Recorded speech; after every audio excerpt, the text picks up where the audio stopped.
আমাদের পার্শ্ববর্তী কাঁটাতারের বেড়াবেষ্টিত ওই দেশটি বর্তমান সময়ে এমন একটা অবস্থার ভিতরে পড়েছে, এমন একটা গর্তের ভিতরে তারা পড়েছে, তারা ওই গর্ত থেকে এখন আর সহজে উঠতে পারছে না। তারা গর্তটি কেটেছিল বাংলাদেশের জন্য, কিন্তু বাংলাদেশের জন্য এই গর্ত কাটার পরে ওই গর্তের ভিতরে যে তারাই পড়ে মরবে, এটি তারা কখনো ঘূর্ণাক্ষরেও চিন্তা করতে পারেনি। চীনের সাহায্যে বাংলাদেশে একটা সামরিক ড্রোন উৎপাদন কারখানা তৈরি করতে যাচ্ছে বাংলাদেশে। একটা ঐতিহাসিক সিদ্ধান্তে পুরো দক্ষিণ এশিয়ার রাজনীতিতে তোলপাড়। ভারত নড়েচড়ে বসেছে, সাউথ ব্লক নড়েচড়ে বসেছে, নড়েচড়ে বসেছে। 85 বছরের ইতিহাসে এক বিরল ঘটনা, বিরল। বাট ডক্টর ইউনূসের কিছু কিছু কাজ আছে ঐতিহাসিক, যেগুলো আরো 100 বছরে বাংলাদেশকে পরিচালিত করবে তার ডিসিশনগুলো।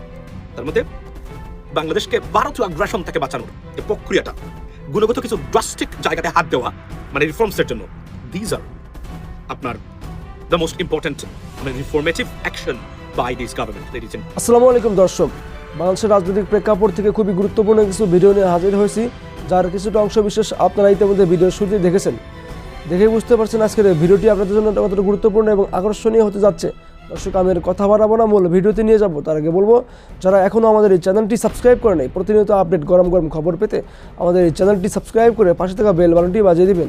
আর যারা ইতিমধ্যে সাবস্ক্রাইব করে দিয়েছেন তাদেরকে অসংখ্য ধন্যবাদ। দর্শক, না টেনে ধৈর্য সহকারে সম্পূর্ণ ভিডিওটি দেখলে জানতে পারবেন আজকে ভিডিওর মূল বিস্তারিত বিষয়। আমাদের পার্শ্ববর্তী কাঁটাতারের বেড়াবেষ্টিত ওই দেশটি বর্তমান সময়ে এমন একটা অবস্থার ভিতরে পড়েছে, এমন একটা গর্তের ভিতরে তারা পড়েছে, তারা ওই গর্ত থেকে এখন আর সহজে উঠতে পারছে না। তারা গর্তটি কেটেছিল বাংলাদেশের জন্য, কিন্তু বাংলাদেশের জন্য এই গর্ত কাটার পরে ওই গর্তের ভিতরে যে তারাই পড়ে মরবে, এটি তারা কখনো ঘূর্ণাক্ষরেও চিন্তা করতে পারেনি। দীর্ঘদিন ধরে ক্রিকেটে একক আধিপত্য বিস্তারকারী এই দেশটি হেন কোনো অপকর্ম নাই যা করে নেই, যার কারণে তার এই অপকর্মের শিকার হয়ে অনেকের ক্রিকেট জীবন নষ্ট হয়ে গেছে, অনেকে অল্প বয়সে ক্রিকেট থেকে দূরে সরে যেতে বাধ্য হয়েছে, অনেক দেশের ক্রিকেট পর্যন্ত ধ্বংস হয়ে গেছে। তো এই সমস্ত রাগ ক্ষোভ প্রত্যেকটা দেশের আছে না? প্রত্যেকেরই আছে। সবশেষ তারা বাংলাদেশের সাথে কোন ধরনের আচরণ করেছে এটি আপনাদের সবারই জানা। বাংলাদেশের ম্যাচগুলোতে তারা ম্যাচ ফিক্সিং, বাংলাদেশের খেলোয়াড়দের টাকা দিয়ে ম্যাচ জিতে নেয়া। যেহেতু আমাদের বাংলাদেশের যারা খেলোয়াড় আছে, বিশেষ করে শেখ হাসিনার আমলে যে খেলোয়াড়গুলো খেলেছে, ফাইনাল ম্যাচ পর্যন্ত তারা টাকার কাছে বিক্রি হয়ে গেছে, এমন দালাল পর্যন্ত আমাদের বাংলাদেশে আছে।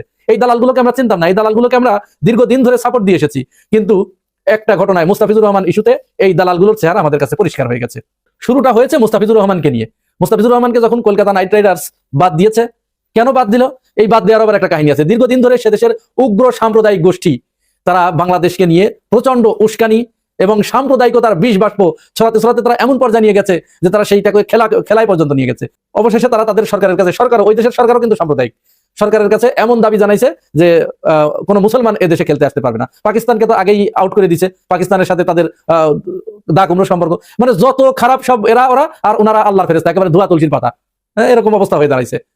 তো যাই হোক, মুস্তাফিজুর রহমানকে বলে যে তারা আইপিএল এ মুস্তাফিজুর রহমান খেলতে পারবে না। মুস্তাফিজুর রহমান ইস্যু না, ইস্যু আছে মুস্তাফিজুর রহমান নাম তো মুসলমান, তারপরে বাংলাদেশি, এই দুইটা তারা সহ্য করতে পারছে না, তাকে বাদ দিতে হবে। চরম বিক্ষোভ শুরু করলো।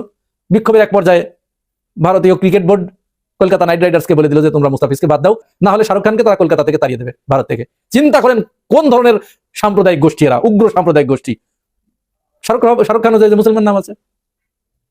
যাই হোক, পরে তো এই বিষয়টা নিয়ে সরাসরি বাংলাদেশ ক্রিকেট বোর্ড এখানে হস্তক্ষেপ করলো। ক্রিকেট বোর্ড আইসিসি কে 2বার চিঠি দিয়েছে। আজকে আসিফ নজরুল স্যার সেটি পরিষ্কার করে দিয়েছে।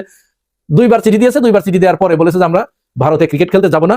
যেহেতু একজন মুস্তাফিজুর রহমানকে তারা নিরাপত্তা দিতে পারে না, সেহেতু সেখানে আমাদের স্টাফ যাবে, আমাদের অন্যান্য একটা জাতীয় দল যাবে, আমাদের সাপোর্টাররা যাবে, আমাদের নাগরিকরা যাবে, তাদেরকে তারা কিভাবে নিরাপত্তা দিবে? সুতরাং আমাদের ম্যাচটা শ্রীলঙ্কায় বা অন্য কোনো জায়গায় করার জন্য আইসিসি কে 2বার চিঠি দিয়েছে। আইসিসি বাংলাদেশের এই চিঠির আনুষ্ঠানিক জবাব এখনো দেয়নি, তবে তাদের যে সিকিউরিটি টিম তারা একটা চিঠি দিয়েছে বাংলাদেশ ক্রিকেট বোর্ডকে। এখানে 3টি বিষয় তারা উল্লেখ করেছেন, এই 3টি বিষয় একেবারে ভয়ঙ্কর। আর এই 3টি বিষয়েই ভারতের আসল চেহারা একেবারে পানির মতো পরিষ্কার হয়ে গেছে। এরা আসলে কারা? এরা আসলে কোনো সভ্য দেশের কোনো মানুষ নয়। সেখানে তারা বলেছে যে মুস্তাফিজুর রহমান যদি জাতীয় দলে থাকে তাহলে ভারতে তাদেরকে চরম নিরাপত্তার সংকটে পড়তে হবে। 2 হচ্ছে, বাংলাদেশের দর্শক সমর্থকেরা যদি বাংলাদেশি জার্সি গায়ে দিয়ে ভারতে যায় খেলা দেখতে, উপভোগ করতে, সেখানেও তারা চরম নিরাপত্তার সংকটে ভুগবে। আর নাম্বার 3 হচ্ছে, বাংলাদেশের নির্বাচন যত কাছে আসছে তারা ভারতের বুকে বেশি হুমকির মুখে পড়বে। আইসিসির এই চিঠি পরিষ্কার, বাংলাদেশের জাতীয় দলকে এবং তাদের সমর্থকদেরকে জার্সি গায়ে দিয়ে মুস্তাফিজুর রহমানকে সাথে নিয়ে দলে রেখে সেখানে যে খেলার মতো কোনো পরিবেশ নেই, পুরা নিরাপত্তাহীন একটা অবস্থা সেখানে বিরাজ করছে। সুতরাং বাংলাদেশ কি এমতো অবস্থায় তাদের দর্শকদের, তাদের সমর্থকদের, তাদের নাগরিকদের গায়ে থেকে জার্সি কিনে নেবে? বাংলাদেশ কি মুস্তাফিজুর রহমানের মতো একজন আন্তর্জাতিক মানের বোলার ছাড়াই বাংলাদেশ দল ভারতে পাঠাবে? বাংলাদেশ কি ভারতের নিরাপত্তার জন্য ভারতের কাছে নথি স্বীকার করে নির্বাচন পিছিয়ে দেবে? না, এটি কোনো মতো অবস্থায় হতে পারে না, কখনো হতে পারে না। খেলা যখন এই পর্যায়ে জমে উঠেছে, তখন নতুন করে সারা ক্রিকেট বিশ্ব ভারতের বিপক্ষে দাঁড়িয়ে গেছে।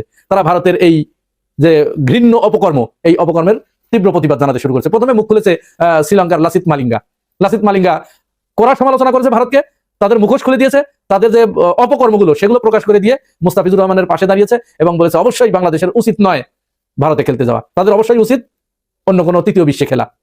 ঠিক সেই মুহূর্তে পাকিস্তান প্রস্তাব দিয়ে দিল যে আমরা বাংলাদেশের ম্যাচগুলো আমরা আয়োজন করতে চাই। তাহলে একেবারে আগুনে ঘি ঢালা বলে এটাকে, একেবারে তেলে বেগুনে জ্বলে উঠেছে দাদা বাবুরা। আর একটু ঘি ঢাললো অস্ট্রেলিয়ার প্যাট কামিন্স, সেও ঠিক ওইভাবে সমালোচনা করে বললো যে আমরাও যদি তারা এইভাবে বাংলাদেশকে নিরাপত্তা না দিতে পারে, আমরাও সেখানে অনিরাপদ ফিল করছি, আমরাও সেখানে যাব না। এক এক করে এখন সমস্ত ক্রিকেট বিশ্বই ভারতকে বয়কট করতে শুরু করেছে। ভারত এখন এমন একটা পরিস্থিতিতে পড়েছে, তাদের খাবারটা এই গোলার কাছে এসে আটকে গেছে, তারা এখন না পারছে গিলতে, না পারছে উগরাতে। এখন পরবর্তীতে বাংলাদেশের চিঠির জবাবে আইসিসি কি রিপ্লাই দেয় সেটি এখন দেখবার বিষয়। 1971 পরে 54 বছরে বাংলাদেশের কোন সরকারটা করতে চায়নি, করার সাহস দেখায়নি। তার 100 মিলিয়ন % বেশি ডক্টর ইউনূস করে গেছেন এবং করেছেন, যা ইতিহাস হয়ে থাকবে। আমরা জানি না এই সরকার যাওয়ার পরে কোনো পলিটিক্যাল গভর্নমেন্ট ক্ষমতা আসলে সেটা কি পুনর্বৃত্তি, তারা কি সেটা করতে পারবেন কিনা বা এটা ক্যারি অন করতে পারবে কিনা আমরা জানি না, যদিও করতেই হবে, তার বিকল্প কিন্তু নেই, যতই তার চেষ্টা করুন না কেন। তার মধ্যে সবচেয়ে বড় জিনিস হলো বন্দর তো আছেই, এয়ারপোর্ট ব্যবস্থাপনা আছেই, এর মধ্যে সবচেয়ে বড় যে জিনিসটা সেটা হচ্ছে যে ভারত থেকে বাংলাদেশের ভারতীয় আগ্রাসন থেকে, কারণ he understood somehow that we could be the victim of Indian aggression. That's what he understood, and that's the biggest thing and biggest আমি মনে করি যে element of his আপনার এই tenure. Ladies and gentlemen, Bangladesh তারই ধারাবাহিকতায় অনেকগুলা ডিফেন্স এবং ক্যাপাবিলিটি মানে অর্থাৎ প্রতিরক্ষা ব্যবস্থা উনি এটা বুঝেছেন যে দেশের ভিতরে যাই থাকুক না কেন, দেশটা বহিঃশত্রুর থেকে মানে বাঁচানো সবচেয়ে ইম্পর্টেন্ট কাজ, এবং এটা যে বাড়াচ্ছে এটা নাম্বার 1 আপনার টার্গেট, সেটা বলাই বাহুল্য। লিডিস এন্ড জেন্টলম্যান, এবং সেই জায়গা থেকে দেশকে মুক্ত করার জন্য একের পর এক ডিফেন্স প্যাক্ট, ডিফেন্স চুক্তি, মিলিটারি এগ্রিমেন্ট বা ডিফেন্স ডিল করেই যাচ্ছেন। এবং একটা রিমার্কেবল এবং বিউটিফুল থিং আজকে উনি করেছেন বা করার চেষ্টা করে যাচ্ছেন তারা এখন পর্যন্ত, which is most likely be successful। আমি মনে করি ডিপেন্ডস আপন যদি জামায়াত ক্ষমতায় যায়, it will be taken place, আর অন্য কোনো সরকার বিএনপি সরকার গেলে সেটা হবে কিনা সেটা I have a doubt about that, যদিও এটা জবাবদিহি করতে হবে যদি তারা না করে থাকেন, কেননা নাম্বার 1 ইস্যু হচ্ছে এই জায়গাতে। ওয়ালাইকুম আসসালাম। আচ্ছা, এখন আসলে কি সেটা হচ্ছে যে আপনারা জানেন যে, এবং সবচেয়ে আমি বিশ্বাস করেন যে জিনিসটা আমি বারবার বলি, আপনারা যারা নিয়মিত আমার ভিডিও দেখেন, যাই কিছু করবেন তবে যুক্তরাষ্ট্রকে আপনি এগ্রি করতে পারবেন না। মনে নাই একটা জিনিস বারবার বলি আপনাদের, কেন বলি এটা? Because I understand international politics, international order, এর বাইরে যেতে পারবেন না। পৃথিবীটা খুবই ভলাটাইল এবং boiling right now, international politics and বিভিন্ন ধরনের অ্যাকশন। ফর এক্সাম্পল, আপনি যদি বলেন Greenland to Ukraine to Iran to Israel Palestine, right now, honestly speaking, everywhere, to Taiwan. Think about that. আমি আপনাদেরকে দেখাইতাম যদি আমার বোর্ড থাকতো। আপনি দেখেন কোন জায়গা থেকে শুরু হয়েছে। আপনি প্রথমে ইউক্রেন এবং রাশিয়া, তারপরে কোথায় very close to আপনার চলে আসলো এটা কোথায়, ইরান এবং Israel, then Israel Palestine, then Taiwan in China. Think about that, right? And then now is Greenland, and now Venezuela. World is boiling, ladies and gentlemen. It's a boiling pot right now in terms of military action and political, I mean shifting, international political affairs or policies shifting, ladies and gentlemen. So let me talk about one thing. So সেই ধারাবাহিকতায় বাংলাদেশ, আপনারা জানেন, অনেক গতকালকে বলেছিলাম চীনের সাথে সামরিক ড্রোন ফ্যাক্টরি বানাচ্ছে বাংলাদেশ, অর্থাৎ চীন বানাবে বাংলাদেশে, অর্থাৎ একটা কোম্পানি একটা কারখানা স্থাপন করবে। But there is no defence deal with China, that's what we said, right? This is what exactly happen. দেখেন এই সরকার, যেটা আমি জানি আমাদের বক্তব্য না শুনেন কিনা বা নিজেদের ভিতর থেকে, সেটা কি? সেটা হলো যে সৌদি, তুরস্ক, পাকিস্তান, নেটোর পরে the second largest and biggest defense pact বা defence deal within these 3 countries right now. এবং এই যে 3টা দেশের সাথে যে চুক্তি, যেটা এই চুক্তিতে বাংলাদেশ poised to join, আগ্রহ প্রকাশ করেছে, চেষ্টা তারা করে যাচ্ছেন, তারা মনে করেন এবং তারা যোগাযোগ করেছেন, এটা ব্রডার কনটেক্সটে এটাই বোঝায় তারা এই আপনার প্যাক্টে তারা অন্তর্ভুক্ত হতে চান। And what a fantastic news for Bangladesh, what a fantastic decision by this interim government. I can clearly tell you that এটা দেখভাল করে থাকেন খুদ ডক্টর মোহাম্মদ ইউনূস, আর না হলে আরো বাকি যারা আছেন এই সরকারে, I don't think so they have even this kind of thinking in their brain, but this is definitely coming out of Dr. Mohammad Yunus. We were talking about that, but he is the guy who pushed them to do that and sending আপনার এই যে the representatives after or upon representative. This is the greatest decision we have ever taken after 1971, ladies and gentlemen. Trust me, and why it is so significant. বাংলাদেশের অস্তিত্ব, স্বাধীনতা, সার্বভৌমত্ব রক্ষার থেকে যদি আপনি রক্ষা পেতে চান এবং progress and peace establish করতে চান in Bangladesh, the biggest challenge is how you can tackle Indian aggression. Now, it's not India wants something from Bangladesh. It is aggression, direct aggression by India over Bangladesh. That's the bottom line. That's why it's so concerning. আপনি যখনই sorry আপনার অধিকার নিয়ে কথা বলবেন, মানে আপনি কি করবেন এই ধরে কি বলে এটাকে, মানে বলবেন you know what you can do that with me, তখনই ভারত কিন্তু আপনাকে আপনার গলা চেপে ধরবে। এটার থেকে মুক্তি পেতে গেলে আপনাকে এই ডিফেন্স ডিল যেগুলো এগুলো অত্যন্ত কার্যকর এবং তার কোনো বিকল্প নেই। ফর এক্সাম্পল, এখন কথা হলো কেন এটা সিগনিফিকেন্ট, এই কারণে significant because no China in this defence pact directly, অর্থাৎ এমন আমি বারবার বলি না এমন কিছু করতে হবে বাংলাদেশকে, why we wouldn't even bother about that, why we have to bother, because you can't angry or make angry the United States. You cannot do that. You cannot deal with them, to be honest, in this way. You have to go, এবং they are our biggest development partner and trade partners too. So you cannot do that.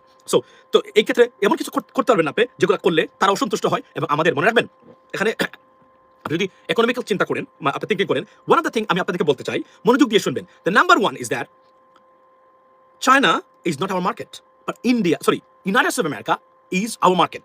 So আপনি দেখেন আপনি চায়নাকে ছেড়ে দিতে পারেন আপনি একটা অর্থে, বিকজ বাট যদি আমরা র মেটেরিয়াল তাদের কাছ থেকে আমদানি করি, কিন্তু আপনি যুক্তরাষ্ট্রকে ছাড়তে পারবেন না। ওয়াই? বিকজ আপনি যদি ছাড়েন তাহলে আপনার ব্যবসা এবং GDP will be strong. Why? Because আপনার ব্যবসা কমবে, মানে আপনার অর্থনীতির আকার কমবে, অর্থনীতির আকার কমা মানে আপনার হচ্ছে দারিদ্রতা বাড়া, আনএমপ্লয়মেন্ট মানে বেড়ে যাবে। তো what's gonna happen, eventually your economy will be collapsed. That's exactly.